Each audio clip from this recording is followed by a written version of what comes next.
हाँ, सो अलग अलग जो प्रॉब्लम्स है रिवर वैली रिलेटेड वो सॉल्व करने के लिए मल्टीपर्पज प्रोजेक्ट प्लान किए जाते हैं। क्या क्या प्रॉब्लम्स हैं, जैसे कि इट इंक्लूड्स फ्लड कंट्रोल वाला problem, prevention of soil erosion, soil का इरोजन हो जाए वो वाला problem, water for drinking and irrigation, industries water provided two settlements, generation of electricity, internal water transportation, entertainment, wild life protection and development of fisheries etcetera. देखो इतने सारे project plan किए गए हैं और किए जाते हैं किस चीज के लिए, वाटर रिलेटेड, मतलब कि ये सारे प्रोजेक्ट, फ्लड कंट्रोल कि भाई फ्लड आएगा तो क्या करेंगे हम, फ्लड आ गया जैसे अभी आया था तो क्या करेंगे, तो उसके लिए प्रोजेक्ट होने चाहिए कि भाई ये लेवल से ज्यादा पानी ना हो, तो उसके लिए क्या करें, तो भाई ऐसे जैसे ऐसा समझो कि हमने ऑलरेडी एक बैंक जैसा बनाया हुआ है, सॉइल इरोजन हो जाए तो पता है जैसे कि तुम यहाँ केबल ब्रिज पे जाओगे तो कैसे सारे पत्थर ऐसे सीक्वेंस में रखे हुए हैं, अगर ऐसे ना रखते तो ऐसे पानी का लेवल जब बढ़ता और फिर जब जाता तो सारी मिट्टी लेके जाता साथ साथ में, लेकिन ये पत्थर रखे हैं तो अब मिट्टी वही की वही रहेगी, क्यों, क्योंकि मिट्टी के साथ पत्थर भी चिपके हुए हैं, तो अगर नहीं होते तो सॉइल चली जाती, तो वो हो जाता है सॉइल इरोजन। ओके, तो ये सोचना पड़ेगा कि सॉइल इरोजन हमें रोकना है, जो हमारे फ्लड कंट्रोल है वो करना है, ड्रिंकिंग और इरिगेशन के लिए पानी चाहिए, एंटरटेनमेंट पर्पस के लिए भी पानी चाहिए, एंटरटेनमेंट मतलब वो सब नहीं करते रिवर राफ्टिंग एंड ऑल, तो वो एंटरटेनमेंट हो गया, तो वो पानी होगा तो रिवर राफ्टिंग करोगे ना। ओके, तो वो सब project, okay, wild life protection, development of fisheries, तो ये जो हमने पढ़े वही यहाँ पर हमें गिवन है। देखो मल्टीपर्पज प्रोजेक्ट, रिवर भी गिवन है और स्टेट्स टू बी बेनिफिटेड भी है। Bhakra Nangal, okay, so project तो कौन सी रिवर पे है, सतलुज रिवर पे है, और किस किस को फायदा होगा, पंजाब, हरियाणा और राजस्थान। कोसी रिवर पर है Bihar, Damodar valley, Damodar, Jharkhand, West Bengal, Hirakud Mahanadi, Orissa. Okay, इसमें से कई डैम प्रोजेक्ट्स है। ओके, तो that we will consider in the map work. Okay, ये तो अभी हम सिर्फ टेबल देख रहे हैं। सो चंबल वैली, चंबल मध्य प्रदेश राजस्थान, नागार्जुन सागर, कृष्णा ये सारे रिवर के नाम है, आंध्र प्रदेश तेलंगाना, कृष्णराज सागर, सो कावेरी कर्नाटका, तुंगभद्रा रिवर पे कर्नाटका, नर्मदा वैली, सरदार सरोवर, नर्मदा मध्य प्रदेश, गुजरात, राजस्थान एंड महाराष्ट्र। देखो 4 स्टेट बेनिफिटेड है जो हमारा सरदार सरोवर डैम है उससे। ओके, मतलब किसी को पानी मिलता है, किसी को इलेक्ट्रिसिटी जो जनरेट होती है उसमें पार्ट मिलता है, किसी को दोनों भी मिलता है, एमपी को दोनों मिलता है। क्यों, क्योंकि मेजरली रिवर तो एमपी से ही आ रही है ना, तो एमपी को दोनों मिलता है। ओके, हमें भी जो बाकी का पानी बच गया वो तो हमारे पास आ ही रहा है, पानी मिल गया। और हमने सरदार सरोवर डैम कहाँ पर है, गुजरात में है वापस, लेकिन बेनिफिट सबको, पार्टिसिपेट सबका होगा। क्यों, क्योंकि थोड़ा बहुत भाई रिवर महाराष्ट्र को भी टच कर देती है, थोड़ी बहुत राजस्थान को टच तो नहीं करती, बट हम इलेक्ट्रिसिटी जनरेट करते हैं और पानी, हमारी कैनल है यहाँ से लेकर नॉर्थ गुजरात तक, तो वहाँ भी अगर पानी कम हो जाए तो हम नर्मदा का पानी वहाँ भेज सकते हैं, इसीलिए स्टेट टू बी बेनिफिटेड में राजस्थान भी है। Then Kadana and Wanakbori, that is Mahisagar, Gujarat में है। ओके, यहाँ पर थर्मल पावर प्लांट है। ओके, थर्मल पावर प्लांट मतलब कोल बेस्ड, कोल को जलाओ, हमने नहीं पढ़ लिया ना ऑलरेडी, कोल को जलाओ तो पानी होगा, वो गर्म होगा बॉयलर में और स्टीम बन जाएगी, और स्टीम से टरबाइन घुमाएंगे, टरबाइन घूमेगा तो इलेक्ट्रिसिटी प्रोड्यूस होगी। सो वो है यहाँ पर। उकाई काकरापार, दैट इज तापी, ये भी थर्मल पावर प्लांट है। उकाई जैसे कि सूरत अगर तुम ट्रेन से जाओ तो सूरत तापी रिवर क्रॉस करने से पहले, जैसे यहाँ से सूरत से आओ तो अंकलेश्वर, नर्मदा रिवर क्रॉस करने से पहले जहाँ गाड़ी रुकेगी वो अंकलेश्वर है। ओके, वैसे ही यहाँ से तुम सूरत जाओ और सूरत पहुंचने से पहले, जहाँ तुम्हारी रिवर क्रॉस करने से पहले जहाँ तुम्हारी गाड़ी रुकेगी वो जगह है, वो है उकाई। ओके, तो Kakrapar, okay, that is Gujarat, and Dharoi Sabarmati river, that is Gujarat. तो ये सारे प्रोजेक्ट है, एक एक मार्क में पूछे जा सकते हैं, पीछे क्वेश्चंस में भी है, तो that you have to remember. Next distribution of the area. और मैं कहना चाहता था तुम लोगों को कि टाइम वेस्ट मत करना। अभी भी कोई अगर टीवी देख रहा है, फोन देख रहा है, मोबाइल में गेम्स खेल रहा है, पेरेंट्स की बातें होती है मेरी, मैं तुम्हें बताता नहीं हूँ, ओके। तो कोई तुम टीवी में टाइम वेस्ट कर रहे हो या फिर गेम्स खेल रहे हो फोन में, या फिर बाहर घूमने जाते हो रात रात तक, ओके, तो सारे पेरेंट्स से बात होती है मेरी, तो फिर तुम बाहर घूम रहे हो फ्रेंड्स के साथ और फिर फोन में कुछ ना कुछ देख रहे हो और घर पे बोलोगे कि पढ़ाई हो रही है। छोड़ दो, अब एनसीईआरटी में से पढ़ो। कोविड-19 नहीं चल रहा है कि हम मोबाइल से पढ़ेंगे, तो फोन से पढ़ रहे हो और फिर तुम फोन में गेम खेल रहे हो या पढ़ाई के बाद कुछ और ही शुरू हो गया, ओके, टाइम पास हो जाएगा वहां पर। ये एक डिस्ट्रैक्शन है, तुम्हें ना करना हो तो भी हो जाएगा, ऐसी बात है, तुम्हें ना करना हो तो भी हो जाएगा। तो एक माइंड स्ट्रांग रखो और ये सब छोड़ दो। तुम्हें खुद के ऊपर प्राउड फील होगा 2 महीने के बाद, खुद के ऊपर, कि नहीं भाई ये जो मैंने एक डिसीजन लिया था तो एक बहुत ही अच्छा डिसीजन था। भले ही मैंने कितना भी टाइम वेस्ट कर लिया हो, लेकिन लास्ट के 2 मंथ मैंने ऐसी पढ़ाई की थी, सब कुछ छोड़ दिया था कि भाई फोकट का टाइम वेस्ट नहीं करना है, ना टीवी, ना फोन, ना कुछ कोई और बाहर जाके या किसी के फ्रेंड के साथ बात करके, ना किसी के घर जाना है विदाउट रीजन, और कोई घर आ जाए विदाउट रीजन तो उसको भी एंटरटेन नहीं करना है। भाई तुम फैमिली वालों को बोलो आप संभालो, हम बातचीत नहीं करेंगे, ओके। एक रूम में बैठ के पढ़ते रहो, तुम, तुम्हारी बुक्स और तुम्हारी जगह, दैट्स इट, ओके। तो वो एटलीस्ट 2 महीने के लिए अच्छे से पढ़ाई करो। You will feel proud of your self. तुम्हारे पेरेंट्स और टीचर तो बाद में आएंगे, तुम्हें प्राउड फील होगा कि यार ये बहुत अच्छा किया मैंने ये डिसीजन लिया, और थोड़ा बहुत पछतावा भी होगा कि जो मेहनत 2 महीने की थी उसका अगर ऐसा रिजल्ट है तो पूरे साल की होती तो क्या था। अब वो थोड़ा पछतावा तो होना ही है, क्योंकि जो टाइम गया उसका तो कुछ कर नहीं सकते, लेकिन अभी 2 महीना अगर अच्छे से प्रैक्टिस कर ली, अच्छे से मेहनत कर ली, तो ये जो बहुत सारा 90% 95% ये जो प्राउड वाला फीलिंग है वो एटलीस्ट तुम्हें होगा। और तुम्हारे पेरेंट्स और टीचर को तो क्या फील होगा वो तो मैं बोल ही नहीं सकता। अगर तुमने अच्छे से पढ़ाई कर ली तो ज्यादा, तुमसे ज्यादा ही होगा। अगर तुमने अच्छे से पढ़ाई नहीं की और रिजल्ट अच्छा नहीं आया तो जितना बुरा तुम फील कर रहे हो उससे कई टाइम्स ज्यादा तुम्हारे पेरेंट्स और टीचर फील करेंगे। और अगर तुम्हारा रिजल्ट अच्छा आया तो जितना अच्छा तुम फील कर रहे हो उससे भी कई टाइम्स ज्यादा तुम्हारे पेरेंट्स और टीचर फील करेंगे, मतलब तुमसे ज्यादा ही करेंगे।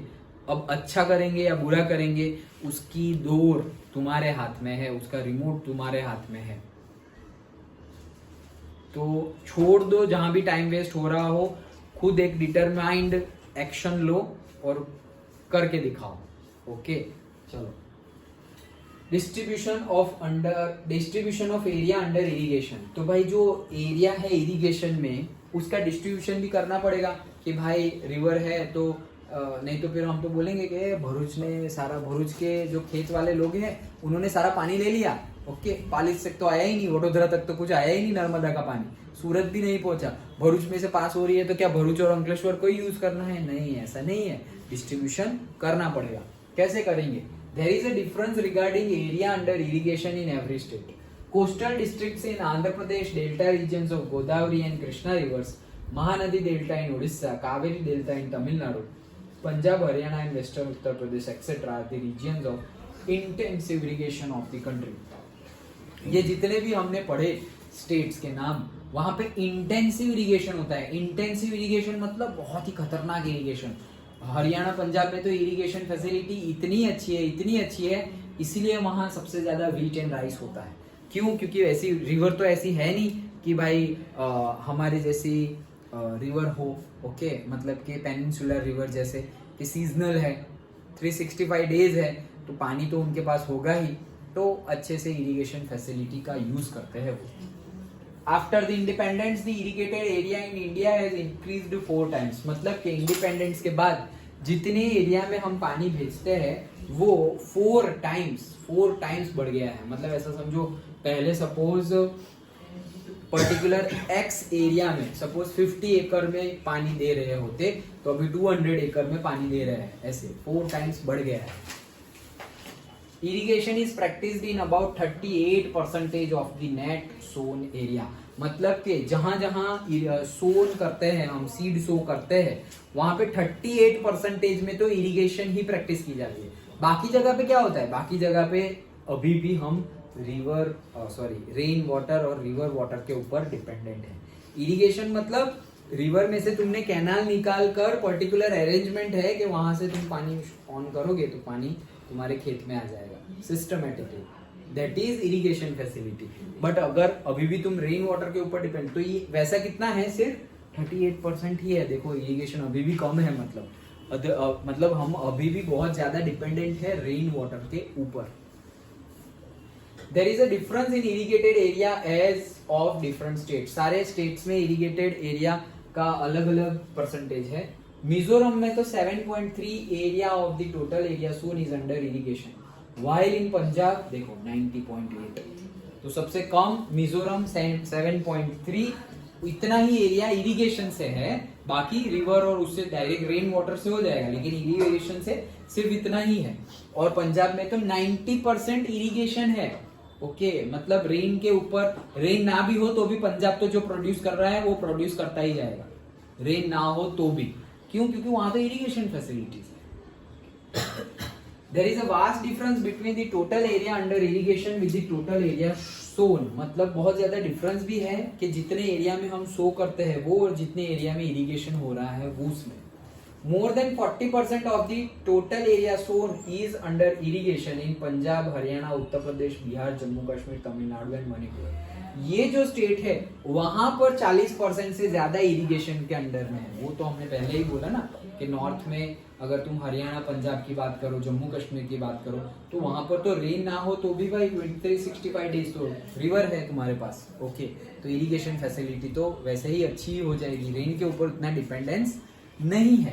ओके तो ये स्टेट में ऐसा है 40% से ज्यादा इरिगेशन है। लेकिन वाटर क्राइसिस भी एक हमारा प्रॉब्लम है। ओके कि ये पानी, वाटर क्राइसिस जो है वो होता है, क्यों पानी कम मिलता है। तुमने देखा होगा आज से बहुत सालों पहले तो फार्मर्स, मतलब अभी भी होता है लेकिन अभी डिफरेंट रीजन से होता है। पहले तो फार्मर्स बहुत ज्यादा मतलब सुसाइड अटैक्स भी होते थे। ओके फार्मर्स के, क्यों? क्योंकि पानी नहीं होता था। मतलब अगर आज से तुम वो वाले ब्रिटिश टाइम पीरियड में चले जाओ तो उस टाइम पर तो अगर पानी, रेन नहीं हुआ तो मतलब गए फार्मर का, तो मतलब डू और डाई सिचुएशन है, डू और डाई सिचुएशन फार्मर के लिए कि रेन अच्छा हो, रेन अच्छा हो, वही प्रे करेंगे। क्यों? क्योंकि रेन अच्छा हो, क्योंकि तब थोड़ी ऐसी टेक्नोलॉजी थी इरिगेशन एंड ऑल, सब कुछ डिपेंडेंट किस पे है, रेन पर। ओके तो रेन अच्छा हो तभी होगा, तो वैसी सिचुएशंस थी। आज की डेट में तो ऊपर आए हैं हम, फिर भी वाटर क्राइसिस तो है ही। वाटर क्राइसिस मतलब कि अगर पीने का भी पानी अच्छे से ना हो वैसे। So water is a natural gift, water shortage is constantly intensified due to increasing the demand for grains by increasing population. तो देखो वाटर चाहिए तो सही ज्यादा, लेकिन ज्यादा क्यों चाहिए? ज्यादा इसलिए चाहिए क्योंकि पहले एक बंदा अगर 1 प्लेट खाना खाता था तो अब वो 2 प्लेट खाने लगा है। और पहले एक घर में 4 लोग थे तो अब ज्यादा हो गए। पॉपुलेशन कितनी बड़ी है? विद द टाइम पॉपुलेशन कितनी बड़ी है? Now we are more than 145 crore. Okay तो पहले इतना नहीं थे, तो पॉपुलेशन बढ़ी है और जमीन उतनी है भाई। पॉपुलेशन बढ़ती जा रही है तो पहले जमीन थी, खेत थे, अभी भी वही खेत है, वही जमीन है, पॉपुलेशन बढ़ती जा रही है तो कैसे करेंगे फिर? टेक्नोलॉजी जो यूज कर रहे हैं हम, वो फिर इसी को ओवरकम करने में टेक्नोलॉजी का यूज हो जा रहा है। हाँ so grow crops, increasing urbanisation and changing lifestyle of people की लाइफस्टाइल भी चेंज हो जा रही है। The position of water supply and the inequality of the local distributions are challenges to human interest, livelihood and economic development. तो भाई ये supply of water Maharashtra में आज भी कितनी जगह पे टैंकर थ्रू पानी जाता है, टैंकर थ्रू, मतलब हर सोसाइटी में। वो देखा होगा तुमने जेठालाल में कि टैंकर थ्रू पानी आता है। ओके कि मतलब सोसाइटी में बोरवेल है नहीं। क्यों बोरवेल नहीं है? क्योंकि भाई नीचे इतना पानी नहीं है, ग्राउंड वाटर है ही नहीं, तो बोरवेल डाल के भी क्या करोगे? फिर अगर नजदीक है, ओशन के नजदीक हो तो पानी तो आएगा लेकिन सॉल्टी वाटर आएगा। ओके तो वो कर नहीं सकते। सो इतना कम वाटर तो म्यूनिसिपालिटी से ऐसे आते हैं, टैंकर्स ही आते हैं, और वो टैंकर थ्रू पानी, तो मतलब अगर फिक्स है कि भाई इतना पानी में यूज करना है, उतने में ही तुम्हें अपना मतलब जो भी खाना बनाना हो, पीने के लिए, नहाने धोने के लिए, जो भी हो, उतने में ही हमें करना है। सो दैट इज द थिंग। ये केस है। हाँ बोलो। सर अभी ये जो सॉल्टी वाटर वाला है, तो वो तो सॉल्टी वाटर को ड्रिंकेबल वाटर में कन्वर्ट करने का वो तो हो गया है ना? हो गया है, बट अगेन इनिशियल कॉस्ट, जैसे हम बोलते थे कि अभी अभी हुआ या काफी टाइम? नहीं, काफी टाइम हो गया है, काफी टाइम हो गया है, लेकिन फिर भी वो प्रोजेक्ट्स हमारे इतने ज्यादा नहीं है, जैसे कि सोलर एनर्जी, विंड एनर्जी, वो भी काफी टाइम हो गया है, लेकिन अभी भी वो प्रोजेक्ट बढ़ तो रहे हैं, लेकिन इतने नहीं है। ओके, अदरवाइज जो जो तुम बोल रहे हो डिसैलिनेशन प्रोजेक्ट बोलते हैं उसे, सो वो डिसैलिनेशन प्रोजेक्ट बहुत जगह एस्टैब्लिश हो गए हैं, काम भी कर रहे हैं, लेकिन इतना काम नहीं कर रहे हैं कि भाई सभी हमारी जो नीड है वो फुलफिल हो जाए। ओके, क्यों? वहाँ पे मेंटेनेंस कॉस्ट बहुत ज़्यादा बढ़ जाती है। ये तो हमें ऐसा होगा कि यार 70% अर्थ पे तो वाटर है, तो वाटर क्राइसिस क्यों हो रहा है? ओके, बट ये जो ओशन वाटर से हम ड्रिंकेबल वाटर बनाने का करते हैं, सोचो कि एक हमारा जो बोरवेल का पानी है, उससे ही हमारा आरओ कैसे चॉकअप हो जाता है, 1 मंथ 2 मंथ में तो फिल्टर चेंज कर देने पड़ते हैं। ओके, सोचो बोरवेल के पानी से ऐसा हो रहा है, जिसमें इतने ज्यादा सॉल्ट भी नहीं है, तुम बोरवेल का पानी डायरेक्ट पी भी सकते हो। तो ओशन वाला पानी अगर तुमने ऐसे आरओ में डाला तो 1 ही घंटे में बंद हो जाएगा, 1 घंटे में बंद हो जाएगा RO water. Okay, so that is the thing, क्योंकि इतना ज्यादा सॉल्ट है कि उसका बहुत ज्यादा मेंटेनेंस चाहिए, दैट इज द रीजन। वैसे बहुत सारे चीज है, ये तो हम सिर्फ प्लस पॉइंट गिन रहे हैं, जैसे हमने वो बोला ना कोस्टल लाइन पे टाइडल पावर प्लांट, तो टाइडल पावर प्लांट भाई रिन्यूएबल वेव एनर्जी अलग है, टाइड इन टाइड आउट अलग है। तो सर इतनी टाइड इन टाइड आउट आते हैं, कितनी ज्यादा पानी मतलब हमारी इलेक्ट्रिसिटी जनरेट होगी। सर वेव एनर्जी, तो जब वेव आएंगे ना, वो हमारे सिलेबस में नहीं था, बट वेव एनर्जी भी है कि तुमने एक पर्टिकुलरली बीचों बीच टर्बाइन रखा हुआ है। ओके, अब वेव आया, तो वेव आया ना तो टर्बाइन ने घुमाया, ओके, फिर वेव आगे चला गया, फिर से वेव आया, टर्बाइन फिर से घुमा, फिर वेव आगे चला गया, फिर से आया, तो वेव तो कंटिन्यूअसली ओशन में आते रहेंगे और टर्बाइन घूमता रहेगा, इलेक्ट्रिसिटी जनरेट होती रहेगी। बहुत अच्छी बात है, हाँ अच्छी बात है, लेकिन वहां पे चैलेंजेस भी उतनी ज्यादा है। बीचों बीच कंटिन्यूअसली ऐसे वेव आवे, पहले वैसी जगह ढूंढो, वो जगह मिल गई, उसके बाद टर्बाइन को फिट करना है, तो ओशन के बीच में टर्बाइन को फिट करो। फिर ओशन वाटर इतना सॉल्टी होता है, उतना सॉल्टी होता है कि वो मेल्ट को भी इजीली कोरोड इरोड सब कर देगा। टाइटेनिक देखो, मिल तो गया था लेकिन कितना ज्यादा इरोड हुआ है। ओके, मतलब पूरा जंग लग गया है, उसका यूज नहीं, ऐसे पकड़ोगे तो ऐसे टूट गया लोहा, ऐसे लोहे को ऐसे पकड़ा है, ऐसा किया तो टूट जाएगा, उतना खत्म हो गया है। इरोड मतलब चले जाना, निकल जाना, वहां से मटेरियल वहां से रिमूव हो जाना। जैसे कि ये बोर्ड है, तो कितने सारे बोर्ड के ये ऐसे करके, और तो ऐसे निकलेंगे, सब कुछ मटेरियल निकलेगा, तो मतलब क्या, वो इरोड हो रहा है। ओके, मतलब मटेरियल निकल जाना। कोरोड मतलब उसके ऊपर मटेरियल इकट्ठा होना। ओके, कोरोजन मतलब जंग लगना, तो जो है वो तो है ही, लेकिन उसके ऊपर मटेरियल इकट्ठा हो रहा है। और इरोड मतलब वहां से मटेरियल रिमूव हो रहा है, मतलब अगर लास्ट ईयर इतना डायमीटर था तो नेक्स्ट ईयर आते आते इतना डायमीटर हो जाएगा, कम हो जाएगा। क्यों? क्योंकि मटेरियल चला गया वहां से। ओके, तो वैसा इरोजन, तो अभी टरबाइन है वहां रखे, तो टरबाइन के जो ब्लेड्स होंगे वो भी मेटल के ही बने हुए होंगे, उसको भी इरोजन लगेगा। तो हर 6 महीने में सपोज टरबाइन चेंज कर दो, कितना कॉस्ट आएगा? लेस रिएक्टिव मेटल तो मतलब गोल्ड की तो लगा नहीं सकते, नहीं तो चोरी हो जाएंगे। Okay, so that is the thing. बहुत सारे ऑप्शन, मतलब प्रोज है, कॉन्स भी है, उस पर हमें काम करना है। लेकिन अभी तो हम सिर्फ सिलेबस पॉइंट ऑफ व्यू समझ रहे हैं कि ये चीजें हो सकती है। If you go deep into 11th 12th and then engineering, if you do then ये सब बातों में, अच्छा ये सब चैलेंजेस क्या है भाई, ये सब तो हमने पढ़ लिया, बायोगैस प्लांट अच्छा है, सोलर अच्छा है, ये अच्छा है, तो सब कुछ अच्छा है तो करो ना, क्यों करते नहीं हो भाई? चैलेंजेस है उसके सामने, वो चैलेंजेस सॉल्व करो ऐसे। सो nowadays the water crisis is in very alarming stage in arid regions of western Rajasthan। भाई वेस्टर्न राजस्थान में तो अलार्मिंग स्टेज है कि बहुत खतरनाक है वाटर क्राइसिस, बहुत दूर दूर तक जाना पड़ता है पानी के लिए। And the interior area of southern peninsular plateau. तो जो साउदर्न पेनिनसुलर प्लेट्यू है उसका इंटीरियर एरिया, मतलब वेस्टर्न घाट ईस्टर्न घाट के अंदर इंटीरियर एरिया है, वहां के लोगों को भी बहुत तकलीफ है। महाराष्ट्र में भी ये रीजन आता है। The quality of water has deteriorated in many villages. बहुत सारे गांव में पानी की क्वालिटी क्या हो गई है, डिटोरिएट हो गई है। अभी जैसे कि तुम देखो इंडस्ट्रियलाइजेशन हो गया है, तो अभी अंकलेश्वर के कोई भी गांव में चले जाओ, झगड़िया के कोई भी गांव में चले जाओ, तो पानी की क्वालिटी अच्छी नहीं है, पहले जैसी नहीं है। क्यों? क्योंकि इंडस्ट्री इतनी ज़्यादा हो गई है, वेस्ट इतना ज़्यादा सॉइल में जाएगा, रिवर में जाएगा, तो वैसा ही पानी मिलेगा। Then and some towns many water borne disease spread due to this. तो इसकी वजह से बहुत ज़्यादा वाटर बॉर्न डिजीज मतलब जो पानी से होने वाले जो रोग है, ओके, जैसे कि जॉन्डिस। तो जॉन्डिस तुम अगर अच्छा पानी ना पियो, ओके, थोड़ा वो कॉन्टामिनेटेड वाटर हो और वो तुमने अगर गलती से पी लिया तो जॉन्डिस हो सकता है। क्या क्या? नहीं, ऐसा नहीं, बट उससे होता है ऐसा। ओके, जॉन्डिस हो गया, फिर वो क्या बोलते हैं,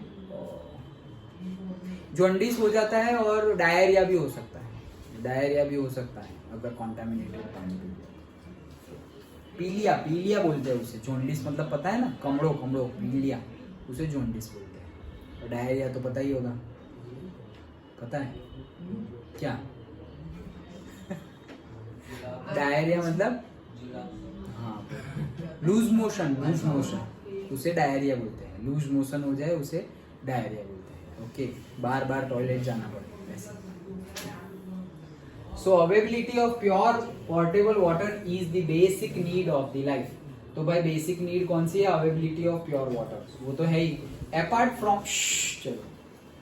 from the attempts made to increase the availability of portable water, there is a large difference between the demand of water and its supply. तो भाई जितनी डिमांड है उतना सप्लाई नहीं है, बहुत ज्यादा बड़ा डिफरेंस है।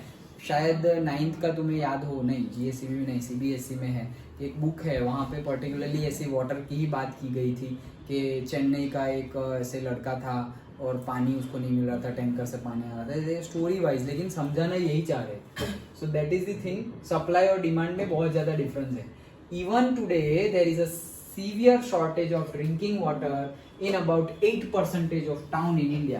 कि आज भी इंडिया के 8% गांव में पीने के पानी की दिक्कत है। It needs to be done to provide clean drinkable water to about 50% of the village of the country.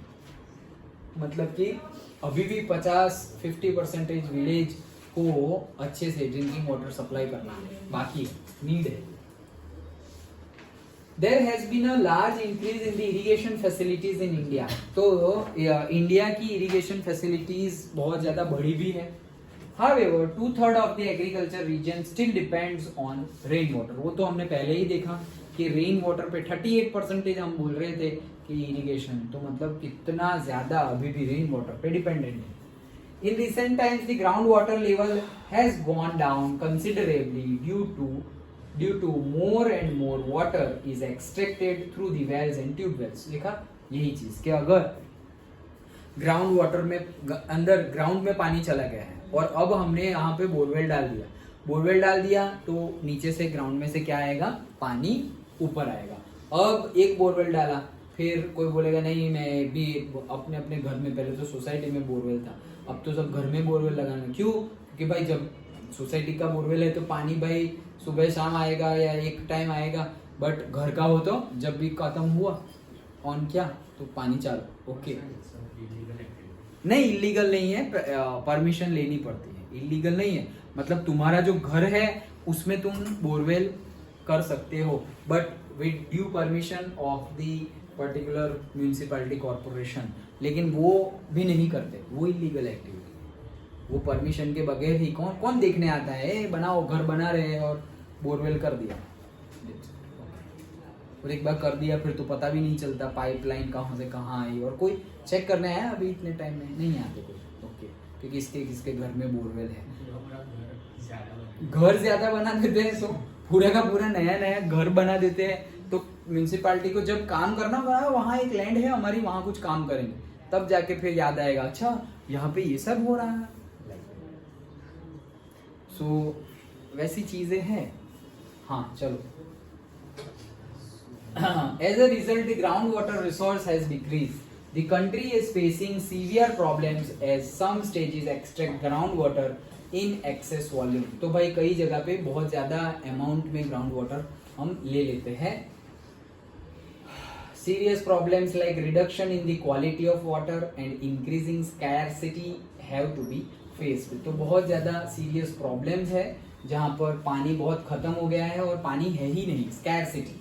Besides agriculture, water is used in industries in uncontrolled quantity. तो भाई एग्रीकल्चर के अलावा इंडस्ट्री में पानी यूज होता है और uncontrolled वे में यूज होता है। क्योंकि एग्रीकल्चर में तो भाई तुम बोलोगे कि भाई जो हमने पढ़ा कि 1500 लीटर चाहिए 1 kg ऑफ व्हीट के लिए, लेकिन इंडस्ट्री में तो ऐसा नहीं है भाई ये मशीन गर्म हो गया इसको उसको ठंडा करो, तो ठंडा करने के लिए आप पानी डाला, सबसे अच्छा तो वही करेंगे ना, पानी डाल, तो पानी डालेंगे, केमिकल बनाना है पानी डाला। तो इंडस्ट्री में तो इतना पानी का यूज होता है, इसीलिए इंडस्ट्री में भी पर्टिकुलर इंडस्ट्री को ज्यादा होती है परमिशन, मतलब कि एक ही इंडस्ट्री में 10-15 वैसे बोरवेल्स होते हैं, 10-15 बोरवेल्स ओके एक ही इंडस्ट्री में। बट सोचो कि वो लोग पानी निकालते ही जाएंगे और यूज करते जा रहे हैं, तो उनके नीचे का जो ग्राउंड वाटर लेवल है वो तो गया, और इंडस्ट्री के आसपास जो घर रह रहे हैं उनको थोड़ी पता है कि भाई ग्राउंड वाटर लेवल कितना है, वो तो पता चलता नहीं। जैसे आज हम गए यहाँ घर लेना है, घर ले लिया ओके रहने लगे, बट उसकी रोज एयर में कौन से गैसेस रिलीज होते हैं इंडस्ट्रीज की वजह से, वो लोग कितना पानी ऊपर ले लेते हैं, एट द सेम टाइम कितने केमिकल्स ग्राउंड में छोड़ते हैं, वो सब पता है पब्लिक को नहीं पता है। लेकिन पब्लिक इफेक्ट होती है ग्राउंड वाटर से भी और एयर से भी, सब जगह सब तरीके से। और इंडस्ट्री है तो ट्रांसपोर्टेशन भी उतना होगा, तो कितना एग्जॉस्ट गैसेस होंगे उसके आसपास, वो सब है, वो सब कैलकुलेट करना चाहिए तो हेल्थ अच्छी रहती है। अदरवाइज हेल्थ फिर ऐसे ही जो हम बोलते हैं कि भाई पहले इतने साल तक लोग जीते थे, अब क्यों बहुत कम जीते हैं, तो सबसे बड़ा रीजन तो है डाइट, कि पहले जो खाना था अभी वैसा खाना रहा नहीं है, जंक फूड ज्यादा हो गया एंड ऑल। बट बाकी बहुत सारे रीजन है, एटमोस्फियरिक, एनवायरमेंटल, बहुत कुछ है। So main source of water pollution are polluted water of domestic uses and industry. तो भाई वाटर पॉल्यूशन का मेन सोर्स क्या है, जो हम वाटर पॉल्यूशन करते हैं वो, और जो इंडस्ट्री वाटर पॉल्यूशन करती है वो वाटर पॉल्यूशन का मेन सोर्स है। Now management and conservation of water resources, बातें मत करो, management and conservation of water resources. तो व्हाट मैनेज कंजर्वेशन करना है, मैनेज भी करना है, मैनेज करना है मतलब कि जितना जरूरी है उतना दो, प्लान्ड वे में, इतना यहाँ देना है इतना यहाँ देना, मैनेजमेंट करना है। At the same time conserve, manage किसका करना पड़ेगा, जो यूज करना है उसका मैनेज करना पड़ेगा, और कंजर्व मतलब स्टोर करो फॉर फ्यूचर यूज। जैसे हम रिसोर्सेज में पढ़े थे ओके, जैसे हम रिसोर्सेज में पढ़े थे, 1 मिनट, हाँ 10 मिनट हुआ नहीं, अल्लाह 10 मिनट हुआ।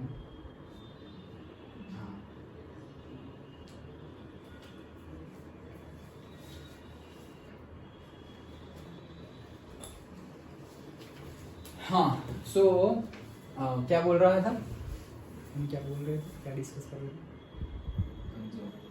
कंजर्व करना, यस। सो वाटर को मैनेज तो करना है, at the same time conserve भी करना है, फ्यूचर के लिए क्या करना है, स्टोर भी करना है। तो कैसे कर सकते हैं, we all know that available water is in the limited quantity, yes, its distribution is also unequal, distribution भी अनइक्वल है, जहाँ पे ज्यादा चाहिए वहाँ पे कम मिलता है गवर्नमेंट की तरफ से, और जहाँ पे कम चाहिए वहाँ पे ज्यादा मिलता है। क्यों, क्योंकि वो लोग ज्यादा पैसे देते हैं इसलिए ओके। तो वो सब चीजें करप्शन एंड ऑल ध्यान में होना चाहिए पब्लिक के, और फिर उसके ऊपर एक्ट करना चाहिए। Along with there is a problem of water pollution. That is why it is necessary to use the water economically and to conserve the available water. मतलब वाटर पॉल्यूशन भी इतना होता है, इसीलिए हमें अच्छे से यूज करना चाहिए और उसको कंजर्व भी करना चाहिए। Water is such a resource which is directly associated with the entire living organism. Water ही ऐसा है, यहाँ देखो जो इंट्रोडक्शन में वाटर के रिलेटेड हमने पढ़ा वही सब तुम यहाँ लिख दोगे तो चलेगा। ओके, क्योंकि यहाँ पे कोई प्रॉपर मेथड तुम्हें नहीं बताई गई है कि इस तरह से तुम कंजर्व करो, इस तरह से ये करो। ओके, जो नॉर्मल सेंटेंसेस है वही वापस रिपीट हो रहा है। The remedies to conserve water are to be done at different stages. भाई different stages में conserve करने चाहिए water, and the maintenance of water resources is known as water conservation. तो जो water है उसका हम maintenance रखें, मतलब पानी गंदा ना हो, कहीं पे स्टोर किया तो उसके अंदर कीड़े मकोड़े कुछ ना जाए, धूल मिट्टी ना जाए, तो उसको अच्छे से स्टोर करें। जैसे अंडरग्राउंड टैंक कैसी होती है, पता भी नहीं चलता, ऊपर से हम चल के चले जाए, ऊपर से पानी चले जाए, कुछ गंदा भी चले जाए, तो भी ऐसी सेफ्टी पर्पस होती है, सेफ्टी की हुई होती है कि वो गंदा होता नहीं है। तो वैसा कंजर्व अच्छे से करना है, मेंटेनेंस अच्छे से करना है। Some general remedies of water conservation are as follows. तो ये जो पूरा टॉपिक है वो एक सेंटेंस, ये पहला सब कुछ कॉमन था। अब तुम सब कुछ लिखो, लेकिन ये लास्ट वाली लाइन ना लिखो तो मार्क्स नहीं मिलेंगे। तो सबसे इंपॉर्टेंट ये लास्ट वाली लाइन है, ये तो पहले ऊपर जो इंट्रोडक्शन था वही वापस है लिखा हुआ है। More construction of reservoirs for water storage. एक रेमेडीज क्या है कि ज्यादा कंस्ट्रक्शन करें हम, किस चीज का, रिजर्वॉयर्स का। रिजर्वॉयर्स का मतलब ऐसे पॉन्ड लाइक स्ट्रक्चर बना दिया आर्टिफिशियल, और वहां पे पानी भरते रहो। कैसे भरते रहो भाई, रेन वाटर आया तो वहां पे कुछ भी नहीं था, तो रेन तो डायरेक्ट वाटर तो जमीन में चला गया। यहाँ पर तुम जैसे हमने साईं बाबा के टेम्पल के पास लेक बनाया हुआ है, फिर हमने मक्तमपुर में एक लेक है, फिर वो हमारा मातरिया तालाब है। ओके, तो ऐसे बहुत, ये तो 3 बड़े बोले में, ये तो छोटे छोटे भी बहुत सारे लेक है जहाँ पे रेन वाटर फिल्ड अप होता रहता है। ओके, तो नीचे तुम प्लास्टर और एंड करोगे सब कुछ, तब जाके वो पानी नीचे नहीं जाएगा ना। अगर तुमने सिर्फ बाउंड्री बना दी और सोचोगे पानी भरेगा, पानी वहां भरेगा तो वो तो जमीन में सोख होके नीचे चला जाएगा। तो नीचे ना जाए इसलिए तुम्हें प्लास्टर कर देना पड़ेगा, जैसे हम टंकी बनाते हैं वैसे ओपन टंकी। ओके, सो एक तो ये था रिजर्वॉयर ज्यादा। कनेक्टिंग 2 रिवर बेसिन, मतलब 2 रिवर की बेसिन को, 2 रिवर को हम कनेक्ट कर दें, सो दैट एक में ज्यादा पानी आ जाए, तो वो जैसे अभी हमने नर्मदा साबरमती का एग्जांपल लिया वैसे कि 2 रिवर बेसिन को हमने क्या कर दिया, कनेक्ट कर दिया। And bringing the ground water at higher level. तो ग्राउंड वाटर क्या हो, रिवर बेसिन को तुमने कनेक्ट कर दिया, मतलब ऐसा समझो साबरमती में रिवर कम हो गया, साबरमती में पानी कम हो गया। साबरमती में अगर पानी कम हो गया तो वहां का ग्राउंड लेवल भी कम होता जाएगा। लेकिन अगर हमने ये कनेक्टिंग करके रखा हुआ है, तो जैसे ही साबरमती में पानी कम हुआ, नर्मदा का पानी वहां चला गया और ग्राउंड वाटर लेवल अप का अप ही रहा, नहीं तो पानी तो नीचे चला जाएगा धीरे धीरे करके। समझ में आया? तो ये कनेक्शन किया है इसलिए ग्राउंड वाटर लेवल रहा, अदरवाइज ग्राउंड वाटर लेवल भी बहुत नीचे चला जाता। And water is a national, ये वापस फिर से ऊपर वाला लाइन चिपका दिया, तो वाटर नेशनल रिसोर्स है, ऑब्वियसली नेशनल रिसोर्स। तो ये जो मोर कंस्ट्रक्शन से लेकर के यहाँ तक का जो पॉइंट है, वो एक सेंटेंस तो तुम्हें लिखना ही पड़ेगा। तुमने पूरा लिखा और ये नहीं लिखा, तो मेरे जैसा टीचर होगा तो मार्क्स ही नहीं देगा। ओके, क्यों? क्योंकि बहुत कुछ लिखा है तुमने, बट जो पूछा है वही नहीं लिखा, तो no marks. Okay, so that is the thing, क्या लिखना है वो रखो। कई जगह पर ऐसा होगा, मतलब तुम्हें जितना मार्क्स है ना उतना तो कंटेंट होना चाहिए। अब उतना कंटेंट तुम्हें याद है तो डायरेक्ट लिखो, और नहीं याद है तो थोड़ा लंबा करके लिखो, लेकिन उतना लिखो। और अगर तुम्हें एग्जैक्ट कंटेंट याद है, एग्जैक्ट, तो फिर तुम सोचो ही मत। अगर एग्जैक्ट बुक का याद है तुम्हें जो पढ़ा हुआ है वो, तो तुम सोचो ही मत कि भाई मेरा आधा पेज भरा, फुल पेज भरा, 2 पेज भरे, या एक ही पैराग्राफ में खत्म हो गया। सोचो ही मत। अगर एग्जैक्ट याद है तो तुम्हें जितने मार्क्स भी है 1 2 3 4 5 उतने मिल जाएंगे, लेकिन एग्जैक्ट याद होगा तो। अगर तुम खुद की लैंग्वेज में लिख रहे हो तो फिर तुम भले ही 2 मार्क का और पूरा पेज लिखो, चांसेस आते हैं कि 2 मार्क्स ना मिले। ओके, तो बुक का एग्जैक्ट होगा, then they will not cut the marks. और वो देखेंगे भी नहीं कि लेंथ कितनी है, बहुत छोटा तो नहीं लिखा, क्योंकि बुक का एग्जैक्ट लिखा है तो छोटा तो बुक में भी नहीं होगा ना भाई। अगर 1 मार्क का क्वेश्चन में 5 मार्क में पूछ रहा हूं तो वो पूछने वाले की गलती है। ओके, 1 मार्क के लिए तो तुम उतना ही लिखोगे, बट फिर भी अगर पूछा है तो लिखो। ओके, बट जो रिलेटेड है वो लिखो, कोई ऐसे ही नहीं कि कुछ भी लिख दिया। अंडरस्टूड? ओके, जैसे कि ये कुछ भी है, यही क्वेश्चन का आंसर, ये सब कुछ भी है, कुछ भी है मतलब इंपॉर्टेंट नहीं है, अरे लेस इंपॉर्टेंट है, क्यों? ये सब वाटर का इंपॉर्टेंस ही बताया गया है भाई। मेन टॉपिक क्या है? Management and conservation of water resources. वो कैसे करना है वो तो बताओ। मैनेजमेंट करना चाहिए, कंजर्वेशन अच्छी बात है, करनी चाहिए, फ्यूचर के लिए करना चाहिए, वाटर ही लाइफ है, ये सब कुछ पता है, बट कैसे करेंगे? यहां से करेंगे। अंडरस्टूड? तो वैसे ही आंसर लिखने हैं। देन हमारे कितना बाकी है? बस नेक्स्ट क्लास में हम कंप्लीट कर देंगे चैप्टर, वाटर शेड डेवलपमेंट से बाकी है। ओके।